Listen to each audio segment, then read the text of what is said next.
Grade 5s and 6s, welcome to Unit 3 in Language Power, Parts of Speech. Today we're going to cover our first part of speech, which is nouns. We're going to cover a bunch of different topics about nouns, what nouns are, what they aren't, what we need to know in regards to them. So you're probably really familiar with the definition of a noun. A noun is a person, place, thing, or idea. So if I talk about a person might be really specific, like Miss Pasma, or it might be more general, like teacher or woman. A place might be something like the beach. It might be something like Oakville. It might be something like North America or the world or here. A thing might be something specific like the Lord of the Rings trilogy. It might be a DVD or a book, something general, or an idea. Now, these three things are probably things that you're really familiar with talking about. Idea might be a new one. So let's take a little bit of a closer look at that for a second. An idea is a quality or an abstract. So what I mean by that, an abstract means that it's not something physical, something that you can see or touch or taste or hear or feel, but it's something that you still know about. So let me show you a list of a couple different abstracts or ideas or qualities. Happiness, strength, speed, joy, peace. The fruit of the Spirit actually make great abstracts if you have to come up with some. Now think about this for a second. If I'm describing somebody and I say, he's really fast, that's the adjective, fast. But the quality that he has is speed. Speed is the thing. If someone is really strong, that's an adjective, but strength is the actual noun. If I have somebody who's really happy, that's an adjective, but happiness is the noun form of that, or the thing that they have, the idea or abstract.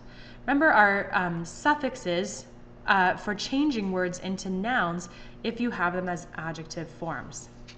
Now, I was saying that before we take a look at our next topic, let me just point out to you something that grade 5s and 6s often will do wrong on quizzes or work that they're doing is to look at pronouns as nouns.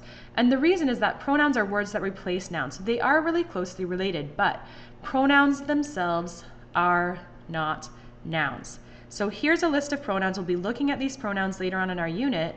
Subject pronouns like I, you, he, she, it, we, they, that's the subject of the verb, right? Or object pronouns coming after the verb, me, you, him, her, us, them. Or possessive pronouns belonging to me would be my, etc. But pronouns themselves are not nouns. So if I have to underline nouns in a sentence like I was talking to the boy is my only noun in that sentence because I is a pronoun. It's replacing a noun. It's replacing the idea of the speaker. So if I'm saying it, Miss Pasma is talking to the boy.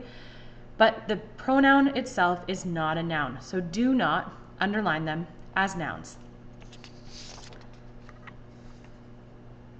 Okay, our next topic here is plural nouns. If we look at plural nouns,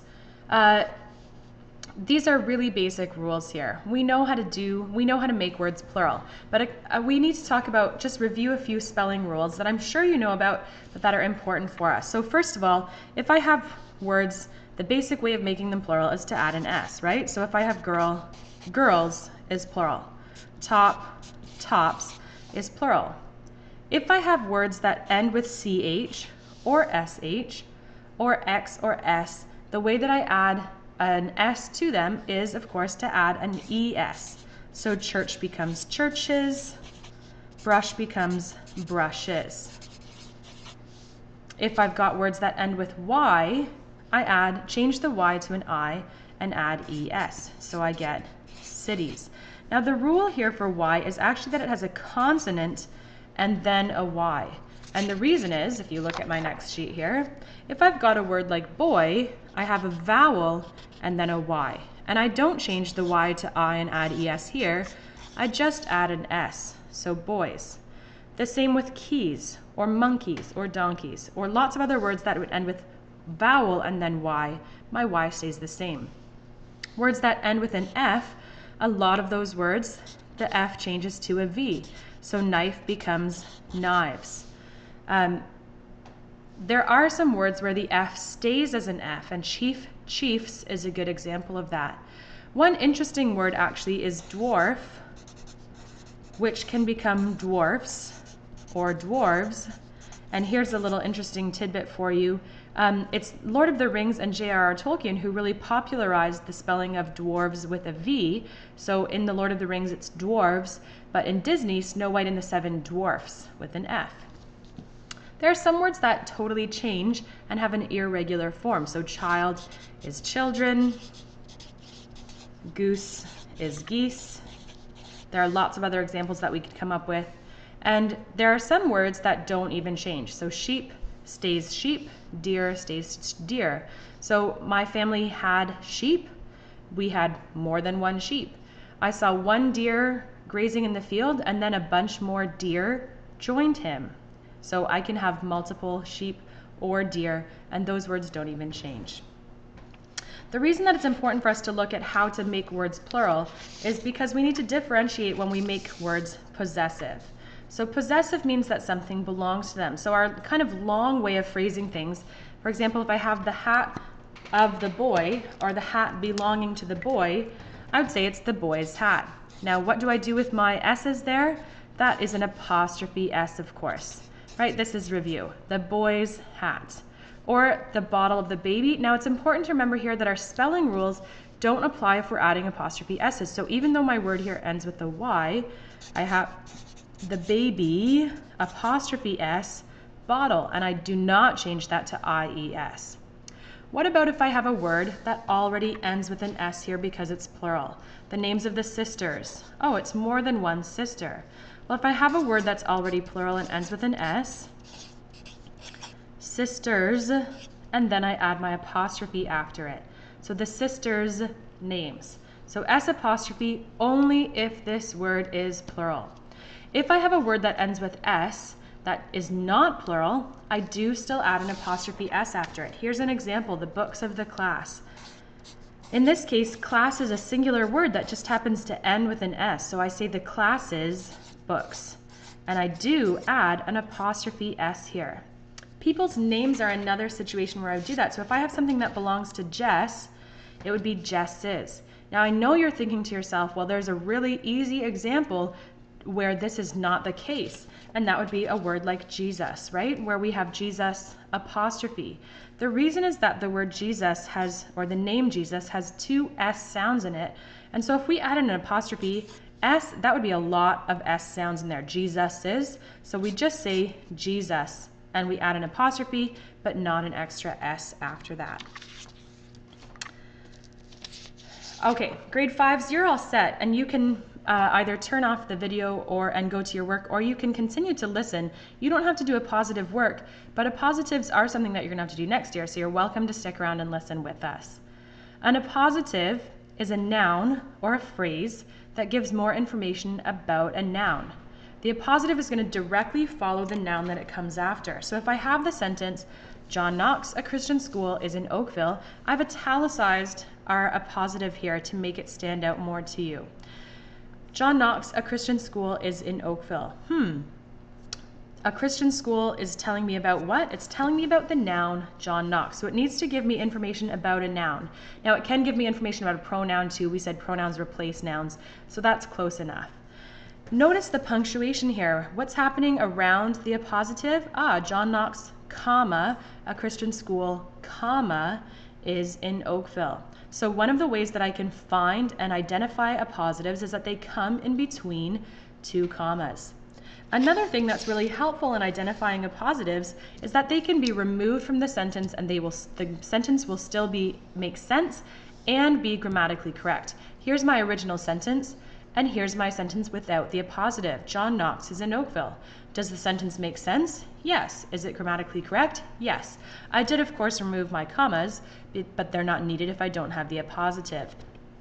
So the appositive can be taken out of the sentence and the sentence still totally makes sense.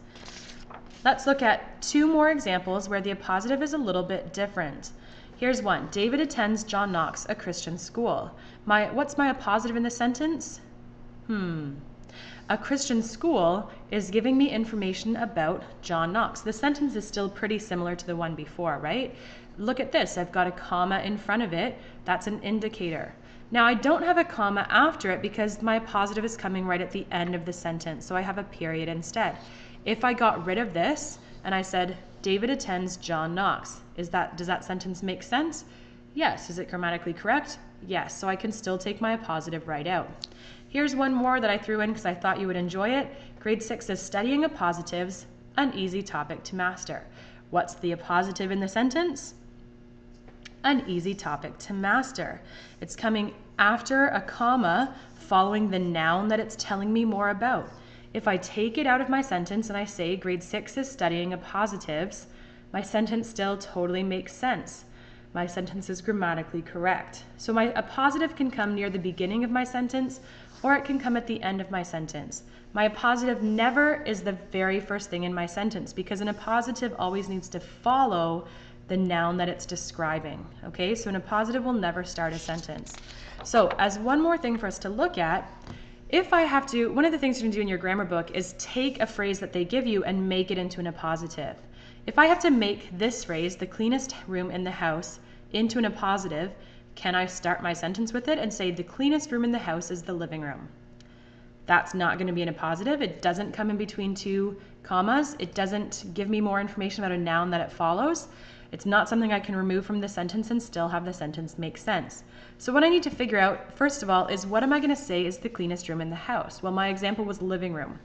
So I need to start with living room and have that right in front of what's going to become my appositive with a comma in between them. So the living room, comma, the cleanest room in the house, and I know I need to end my appositive with a comma as well. So the living room, comma, the cleanest room in the house, comma, is my favorite place, or is never used. Maybe that's why it's the cleanest room in the house.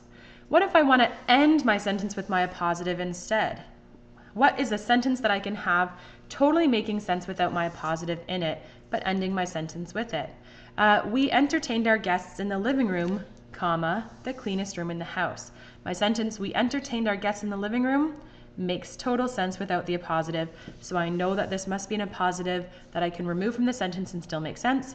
Appositive, check. So, grade 6 is studying appositives, an easy topic to master. You guys can do this. Just take your time and be careful, especially when you're writing your own appositives. All right, that's it for the topic of nouns. So you guys are off to do your grammar work in your workbooks. Make sure that you ask me any questions if you've got them as you're working through, and feel free to come back and watch certain places in the video if you need to review any of the things. Good luck!